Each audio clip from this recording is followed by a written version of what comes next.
দেশি মুরগির এই রেসিপিটা দেখলে বুঝতে পারবেন তরকারি কালারটা কিভাবে সুন্দর করা যায় আর রান্না করলে নরম হয়। আর কোন মশলা কখন দিলে এই তরকারির রং এবং স্বাদ ঠিক থাকবে, এসব কিছু মিলিয়েই আমার আজকের ভিডিও।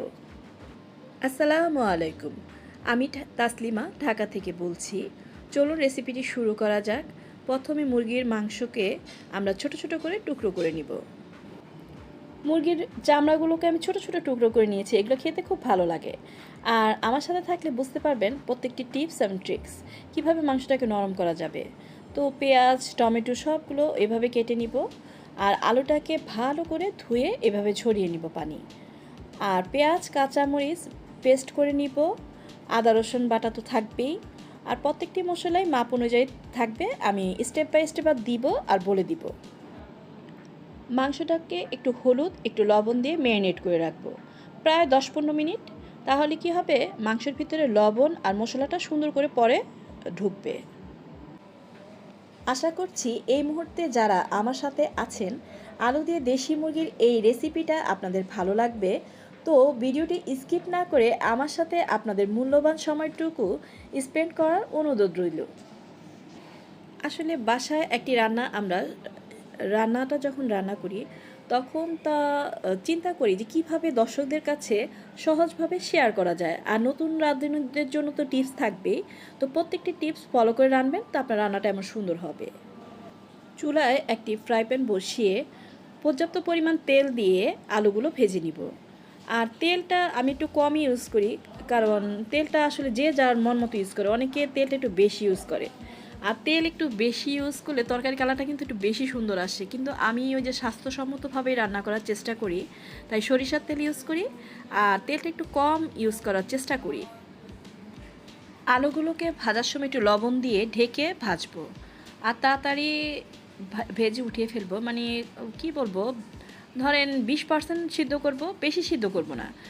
জানি তরকারির মধ্যে আলুটা দিলে তাড়াতাড়ি সিদ্ধ হয়ে যায় আর আলুটা শক্ত জানি না থাকে, এই কারণে আলুটা প্রথমে আমি একটু ভেজে নিলাম।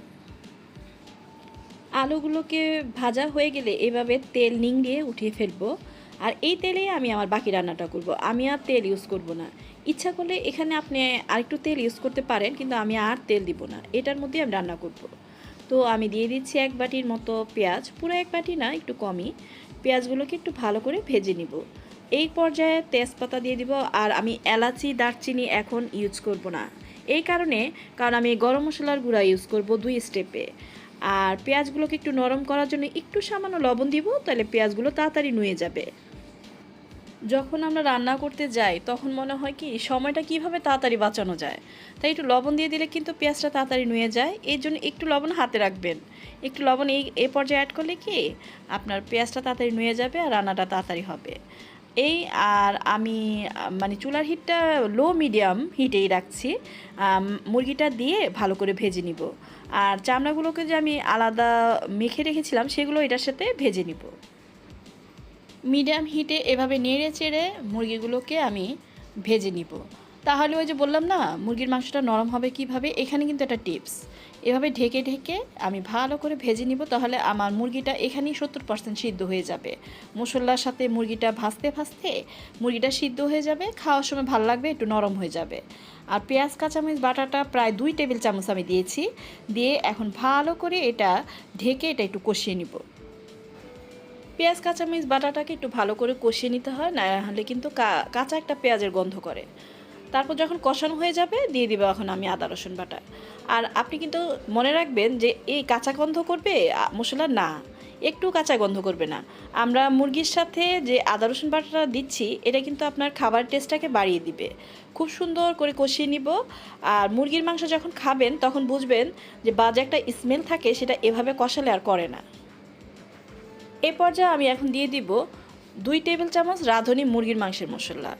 এই কারণে দিয়ে দিচ্ছি জানি মাংসে একটা সুন্দর ফ্লেভার আসে, এর জন্য আমি কিন্তু এলাচি, দারচিনি ইউজ করিনি। আর আমি বলেছি 2 স্টেপে আমি গরম মশলা ইউজ করব, এখন 1 স্টেপে দিয়ে দিলাম, আরেকবার পরের স্টেপে। আর দিয়ে দিচ্ছি ধনিয়া গুঁড়া 1 চামচ, জিরার গুঁড়া 1 চামচ, মরিচের গুঁড়া 2 চামচ আর হলুদের গুঁড়া দিয়ে দিচ্ছি 1 চামচ। দিয়ে মশলাগুলোকে ভালো করে একটু কষিয়ে নিব। আর মশলাগুলো জানি সুন্দর করে মিশে যেতে পারে এ পর্যায়ে একটুখানি পানি ইউজ করব। কিন্তু আমি কিন্তু মুরগি কষানোর সময় পানি এই কারণে ইউজ করিনি, মুরগি থেকে একটা পানি বের হয়, কিন্তু এখানে দেখা যাচ্ছে মশলাটা মিলছে না, তো আমি আরেকটু পানি ইউজ করব। আর আমি কিন্তু একটু গরম পানি এক পাতিলে বসিয়ে রেখেছিলাম, সেটাই একটু একটু করে ইউজ করব। আসলে কি মাংসটা আর কি একটু ভালো করে কষালে এটা কিন্তু ফ্লেভারও ভালো আসে, খুব ভালো লাগে।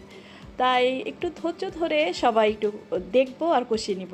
আর দেখলে কিন্তু একটু আগ্রহ আসে, ঠিক না? একটা জিনিস দেখলে কিন্তু রান্নাটা খুব ভালো লাগে। তো কষাতে কষাতে এক পর্যায়ে যখন তেল ভেসে উঠবে তখন আমাদের কষানো হয়ে যাবে।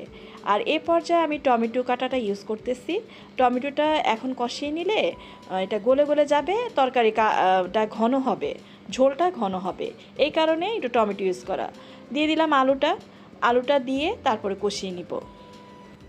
এ পর্যায়ে মনে রাখতে হবে আলুটা দেওয়ার পরে আমাদের কষানোটা কিন্তু শেষ পর্যায়ে চলে এসেছে। আমি অফ ক্যামেরায় ঢাকনা দিচ্ছি আর নাড়ছি আর কষাচ্ছি। আপনার কিন্তু খেয়াল রাখতে হবে নিচে দিয়ে যেন লেগে না যায়, তাহলে পুড়ে গেলে কিন্তু তরকারি ফ্লেভার ভালো আসবে না, তখন কিন্তু খেতে ভালো লাগবে না, তিতা তিতা লাগবে। তাই আমি অফ ক্যামেরায় তো বারবার দেখানো সম্ভব না, আমি ঢাকছি আবার কষাচ্ছি নেড়ে চেড়ে, তারপর আবার ঢাকনাটা উল্টে আবার নেড়ে চেড়ে দিচ্ছি। এই পর্যায়ে এভাবেই কষাতে হবে। আর আমি টোটাল 3 কাপ পানি দিয়েছি, আপনি ইচ্ছা করলে পানি আরও বাড়িয়ে দিতে পারেন যেরকম ঝোল খাবেন। আমি ঝোল বেশিও রাখবো না কমও রাখবো না, মানে বলতে গেলে মাখো মাখো। তো আপনার যেরকম ইচ্ছা আপনি সেরকম ঝোল দিবেন। আপনার যদি মনে হয় যে আপনি একদম গায়ে ঝোলই রাখবেন না, তাহলে একটু কম দিবেন, কিন্তু আবার সিদ্ধ হতে হবে তো। আর যদি বেশি দিয়ে রাখতে চান ঝোল, তাহলে আরেকটু পানি অ্যাড করবেন, এই হলো কথা। মানে যেটা আপনার ভালো লাগে পানিটা সেইভাবে অ্যাড করবেন। তো আমি এ পর্যায়ে দিয়ে দিচ্ছি আমার বাকি মশলাটা। 1 চামচের মতো গরম মশলা আর হাফ চামচ গোলমরিচের গুঁড়া, কাঁচামরিচ, এগুলোকে ভালো করে মিশিয়ে তারপর আমি ঢেকে দিব, জানি গ্রানটা ভালো করে তরকারির মধ্যে মানে কি বলবো অ্যাটাচ হয়ে যায়।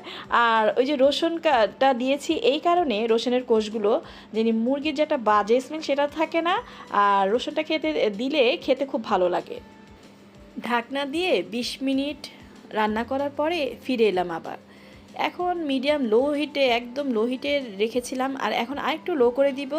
আর দেখছেন আমার ঝোলটা কি সুন্দর হয়েছে। আপনিও যদি প্রত্যেকটি স্টেপ ফলো করেন আপনার ঝোলটাও এরকম হবে। আর নামাতে নামাতে ঝোল কিন্তু আরও টেনে যাবে পরিবেশন করতে করতে। তো আমি এই পর্যায়ে আমার রান্নাটার ফাইনাল লুক দেখাচ্ছি। দেখুন কি সুন্দর মাখো মাখো ঝোল হয়েছে। এরকম সুন্দর নিত্য নতুন যদি ভিডিও পেতে চান আমার চ্যানেলটিকে সাবস্ক্রাইব করে আমার পাশে আমার বন্ধু হয়ে থেকে যান। একটি লাইক দিবেন আর আশা করব সুন্দর একটি কমেন্ট করে আমাকে উৎসাহ দিবেন, জানি আমি পরবর্তী ভিডিও নিয়ে আসতে পারি আপনাদের সামনে। আমার জন্য দোয়া করবেন, এটাই আশা রইল। আল্লাহ হাফেজ।